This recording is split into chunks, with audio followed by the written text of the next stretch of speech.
이번 주제는 휴거입니다. 휴거에 대해서 자세히 알아보는 시간 같습니다.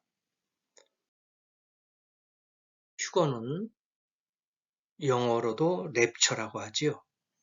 들어올려 공중으로 옮긴다는 그런 뜻을 담고 있겠죠. 그래서 한문으로 풀이해 보면은 들어올릴 휴 또는 이끌 휴라고 그렇게 알고 있고요. 들거, 그래서 휴거는 공중으로 끌어올려 간다. 공중으로 이끌 것이다.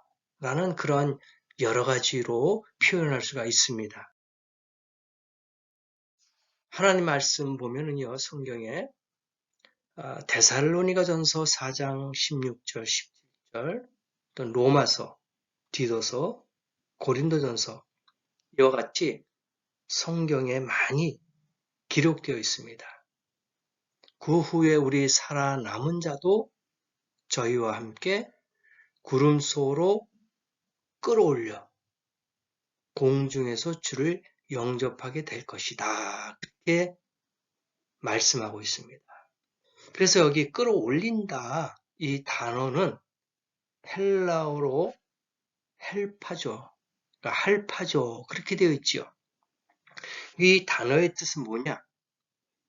새가 먹이를 채가는 모습을 하고 있는 뜻이에요. 그래서 우리가 쉽게 보면은 공중에서 지상을 내려다보던 독수리가 느닷없이 내려와서 먹이를 채가는 거예요. 그러니까 매와 독수리가 먹이를 딱 보고 조용하게 순간적으로 탁 잡아 낚아채는 그러한 것으로 이야기합니다. 그래서 이 휴고 사건이라는 것은 예수님이 당신의 택한 백성들, 즉 구원받은 성도들을 이 지상에서 공중으로 낚아채듯 끌어올리신다라는 그런 뜻을 담고 있는 것이죠. 감난산 강화 마태복음의 24장에 기록되어 있지요. 이 휴거의 사건을 구원받은 자들을 데려가시는 사건으로 묘사하고 있어요. 이래서 성경에 노아 홍수도 있었고 소돔 땅에 롯도 있었고 7년 대환란을 우리가 생각해 보면서 이 휴거 사건이 이러한 재앙이 심판이 있기 전에 우리를 낚아채가듯이 공중으로 우리를 올린다라는 말씀이죠.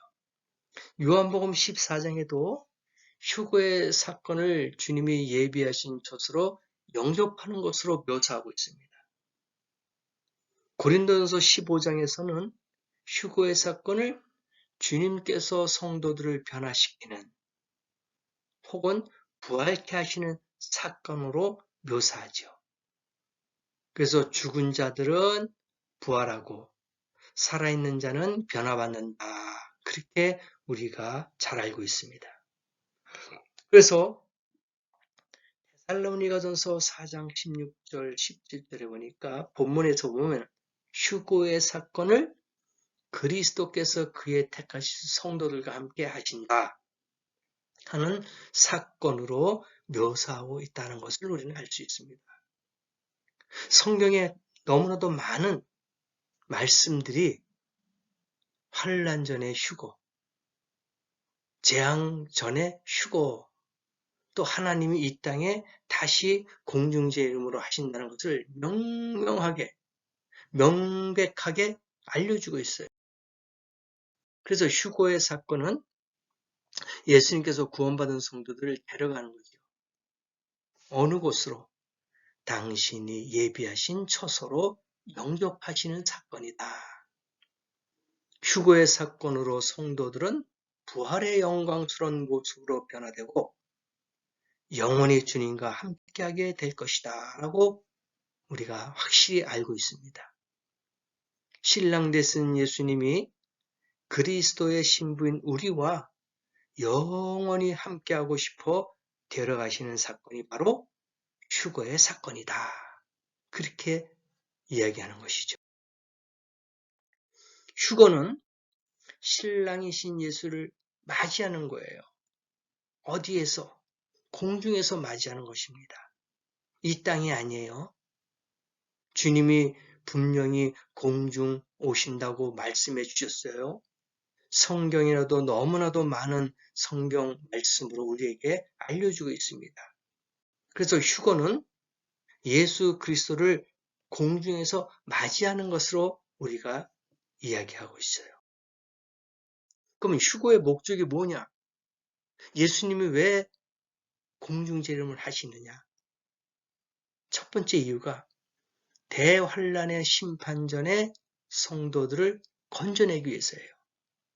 그래서 이것을 환란 전에, 7년 환란 전에 구원받은 거듭난 하나님의 백성을 먼저 채가는 거예요. 먼저 공중으로 옮기는 겁니다. 이게 첫 번째 목적이에요.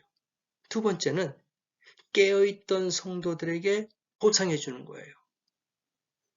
도적같이 오신다 그랬어요. 그래서 항상 깨어 있어라 그렇게 말씀하셨습니다. 그래서 잠자지 않고 넘어지거나 포기하거나 범죄한 그런 것이 아닌 늘 말씀으로 무장하고 깨어있던 성도들에게 보상해 주는 거예요. 위로해 주는 겁니다. 감싸 주는 거예요. 이게 두 번째 목적이죠. 또 세 번째 보면은 성도들을 어린 양의 혼인잔치에 참여시키기 위해서 오신다. 너무나도 기쁘고 즐거운 잔치 아니겠습니까? 신랑과 신부가 만나서 혼인잔치를 하는데 왜 즐겁지 않겠어요? 우리는 그것을 기대하고 고대하고 있습니다. 이게 세 번째 이유죠. 또 네 번째는 성도들을 왕으로 임명하고 우리가 왕 같은 제사장이라고 했습니다. 그래서 심판, 최후의 마지막 심판에 동행하는 겁니다. 어느 때? 지상재림할 때 같이 오는 거예요. 그래서 이 휴거의 목적이 꼭 네 가지로만 이야기할 수가 없는 것이 더 많이 있어요. 목적이 다 많이 있단 말입니다. 물론 죄인들을 심판하기 위해서 적그리스도, 용, 마귀, 사탄을 결백하기 위해서 이와 같이 오시는 목적들이 많이 있지만은 그래서 휴거의 목적은 하나님의 백성들에게 구원받은 백성들에게 이러한 네 가지로 오신다는 그러한 말씀으로 구원받은 자들에게 대한 목적만 말씀을 드리는 거예요. 그러면 우리가 공중에서는 어린 양의 혼인잔치가 있어요. 지상에서는 환란이 있습니다. 7년 환란이라고 그러죠. 그래서 어린 양의 혼인잔치도 7년이다. 그렇게 해석하는 거예요. 제가 많은 내용들을 주제를 가지고 올렸잖아요. 그래서 반복해서 말씀을 계속 드리는데 겹치는 부분이 있습니다. 그러나 주제별로 연결하기 위해서는 또 우리가 알아야 될 것이죠. 그래서 공중에서 어린 양의 혼인잔치, 지상에서는 환란이다. 간혹가다 그래요, 사람들이. 중간 휴거설을 믿는 거예요. 왜냐하면은 3년 반 전에 7년 중간에 3년 반 전에는 평화스러운 그런 기간이기 때문에 환란 기간이 아니기 때문에 우리가 견딜 수 있다. 참을 수 있다. 그래서 중간 휴거로 이야기하는 사람들이 있습니다. 그런데 그분들에게 그러면 간단하게 말씀을 드린다면은 그럼 지상에서는 7년 환란이라는 것은 우리가 알 수 있어요. 왜? 다니엘의 한 일해가 7년이잖아요. 그것은 야곱의 환란, 이스라엘을 위한 그러한 징계와 깨달음을 주기 위한 기간 아니겠습니까? 7년? 그러면 혼인잔치가 만약에 7년이 아니다 하면은 그럼 중간에 어디에 있습니까? 3년 반 동안에. 이상하잖아요. 7년 밑에는 환란인데 공중에서는 3년 반밖에 안 돼요. 혼인잔치가. 그럼 3년 반의 공백은 어디에 있다는 거예요? 우리는 어느 곳에 있고 또 예수님은 어느 곳에 있습니까? 이게 맞지 않아요. 그리고 3년 반이라는 그 숫자도 성경에는 없어요. 물론 어린 양의 혼인잔치가 7년이다 딱 이렇게 이야기하는 것도 없죠. 그러나 제가 이후에 설명을 드릴 것인데 7년이라는 그 7자란 숫자가 많이 우리에게 알려주고 있어요. 그래서 거기에 입각해서 어린 양의 혼인잔치가 7년이다. 그렇게 우리가 해석을 하는 것이죠. 그래서 지상에서는 7인, 7나팔, 7대접 이 재앙이 있어요. 이것도 제가 유튜브에 올렸습니다. 그래서 자세한 것은 그 유튜브를 보시고 인과 나팔과 대접에 대해서 보시면 됩니다. 그 다음에 지상재림, 그 다음에 천연왕국, 그 다음에 백보자 심판, 그 다음에 새하늘 새 땅 이렇게 연결되는 거죠. 그래서 주님이 오시는 것은 확실하고 또 우리가 주님을 만나서 어린 양의 혼인잔치 7년도 확실하다. 그렇게 우리가 해석할 수가 있겠죠. 신랑은 누굽니까? 예수 그리스도예요. 남편이라고 볼 수도 있고 신부는 아내. 누굽니까? 성도예요. 지금 교회 시대 거듭난 성도들, 물과 성령으로 거듭난 하나님의 백성들, 자녀들이다. 그렇게 보는 거예요.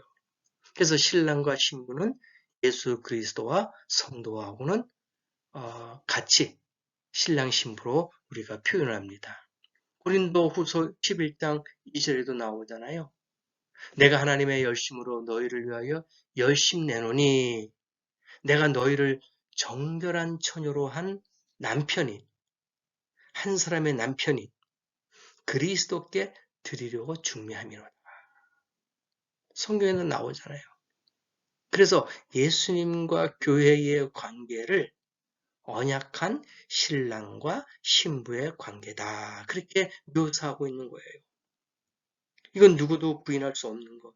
말씀 그대로 나오기 때문에 어린 양의 혼인잔치는 누구와? 예수와 함께 신부 아내 된 성도들과 같이 공중에서 잔치를 한다. 그렇게 생각하면 되겠습니다. 그럼 어린 양의 혼인잔치 조금 전에도 말씀드렸어요. 7년이라는 숫자가 없다. 그래서 7년이 아니다. 그렇게 이야기하는 거예요. 그러나 다니엘의 70일의 중 마지막 한 일에는 7년이에요. 그렇죠? 이건 너무나도 우리가 잘 알고 있는 거예요. 그 누구도 부인할 수 없는 거예요. 70, 한 일에 7년이에요. 그래서 69일에가 이제 지나가면은 그 다음에 마지막 한 일회가 남는다. 이건 다니엘이 분명하게 알려주고 있었던 거예요. 또 7년이라는 숫자가 없다? 그러나 한때, 두때, 반때는 전 3년 반, 후 3년 반, 7년이다. 7년이라는 숫자가 또 없다고요? 그러나 이스라엘의 혼인잔치, 결혼식이 7일 동안 하죠. 우리는 뭐 옛날에는 제 기억에도 제가 어렸을 때 보면은 뭐 60년대 이후가 되겠죠. 70년대, 80년대는 잔치가 한 2, 3일 갔어요. 동네 잔치도 많이 했습니다. 결혼식 끝나고도 집에 돌아와서 이웃들과 같이 또 2차 피로연식으로 또 국수를 나누면서 잔치를 했어요. 그러니까 사실 결혼식 전날서부터 잔치예요. 그때 뭐 전을 부친다. 그다음에 또 잡채를 하고 떡을 만들고 국수를 삶고 막 그 전날서부터 이웃들이 와가지고 많이 도와주고 준비했어요. 그러면 결혼식 날에도 또 가서 식장에 가서 축구해주고 돌아와서 또 음식을 나누고. 근데 이웃에서도 참석 못하신 분들이 있어요. 또 먼 친척도 참석 못한 사람도 있습니다. 그럼 그 다음날까지 음식이 많이 있으니까 또 나누는 거예요. 그래서 우리 한국에서도 한 2박 3박, 뭐 2박 3일 뭐 이렇게 3일씩 그렇게 잔치했던 것을 우리가 알 수 있어요. 그래서 이스라엘의 혼인잔치도 일주일 동안 했습니다. 물론 거리가 떨어져 있고 교통 수단이 발달되지 않았기 때문에 결혼식 참석하는 것도 힘들고 또 참석하더라도 바로 가기가 어려우니까 또 묵어갈 수 있고 또 교제할 수 있고 그래서 결혼식 때 또 친인척들을 많이 만날 수 있지 않습니까? 그래서 거기서 담소도 나누고 교제하면서 음식도 나누고 즐거운 시간을 가져요. 이게 7일이라는 말입니다. 일주일. 그래서 7일이라는 숫자가 없어도 우리가 성경에 7년, 7년, 7일 이런 식으로 우리가 알 수가 있는 거예요. 그래서 어린 양의 혼인잔치도 7년이다. 그렇게 해석을 하는 것이죠.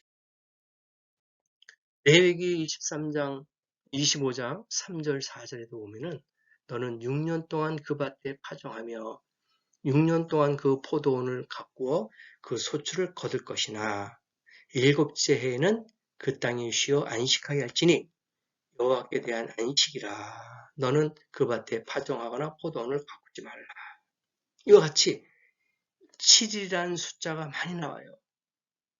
또 다니엘 9장 27절에 한 일해 동안의 언약을 굳게 맺고 한 일해가 몇 년이에요? 7년이에요. 또 창세기 2장 2절 보니까 하나님이 모든 것을 다 창조하셨어요. 우주 만물을 다 창조하시고 사람까지 아담과 하와까지 창조하시고 일곱째 날에는 안식했어요. 이와 같이 이 7이라는 숫자가 성경에 참 많이 나와요. 완전수라고 하잖아요. 하나님의 수라고 하잖아요.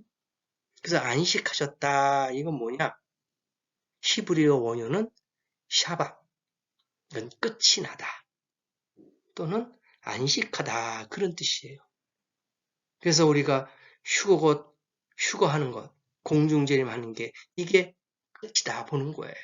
이 땅에서의 고통과 아픔과 슬픔과 괴로움이 끝이 나는 거예요. 그래서 혼인잔치서부터 이제는 안식하는 것이죠. 쉬는 겁니다. 즐거움이 있는 것이죠. 그래서 성경에 이와 같이 휴거에 대해서, 7년에 대해서 많이 알려주고 있다는 것을 우리가 알 수가 있습니다. 그래서 공중재림과 지상재림이 있어요. 물론 다음에 제가 다른 주제로 말씀을 드리지만 초림, 그 다음에 재림이 있어요. 그러니까 초림은 예수님께서 베들레헴에 탄생하시는 것이 초림이죠. 처음으로 이 땅에 오신 거예요. 그 다음에는 공중재림이 있고 그 다음에 지상재림. 이 주제는 다음 주제에 말씀을 드리고 지금은 간단하게 공중재림과 지상재림이 있다. 그래서 교회 시대, 은혜 시대죠 지금 또는 성령 시대라고 합니다. 그 다음에는 어떻게 돼요? 공중재림이 있어요. 휴거. 그 이후에는 7년 대환란이 지상에서 있는 것이죠. 그 이후에 7년 혼인잔치, 7년 환란이 끝난 다음에 지상재림하게 되는 것이죠. 아마겟돈 전쟁입니다. 그 이후로는 1000년 동안 이제 양과 염소가 분리되면서 이제 국가적인 구원, 양의 나라가 천년왕국에 들어가게 되는 것이죠. 그 후에 천년왕국이 끝난 다음에는 곡과 마곡의 전쟁이 있다. 그렇게 보는 거예요. 그래서 어떤 분이 그래요. 지상재림과 곡과 마곡의 전쟁이 하나로 보는 거예요. 근데 같은 날 같은 시에 나타나지 않아요.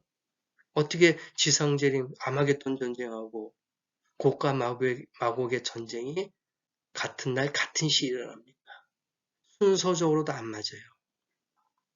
환란 끝나고 지상재림이 있고 난 다음에 천년왕국이 이어지죠. 그 다음에는 곡과 마곡이에요. 왜? 1000년 동안 용이 갇혀 있는 거예요. 하늘에서 힘센 천사가 와서 가둬놓잖아요. 그 다음에 1000년 동안은 활동 못하죠. 그러니까 편안한 아주 행복한 그런 천년왕국이 되는 거예요. 그 천년왕국이 끝나자마자 용이 그 갇혀 있는 곳에서 풀려나죠. 풀려난 다음에 많은 사람들을 미혹하죠. 거기도 무수한 많은 사람들이 넘어가게 되는 겁니다. 그때 곡과 마곡의 전쟁이 나타나는 거예요. 그 이후에는 이제는 천국으로 또는 지옥으로 이렇게 구분되죠. 그래서 곡과 마곡의 전쟁이 마지막 전쟁이다. 그렇게 보시면 되겠습니다.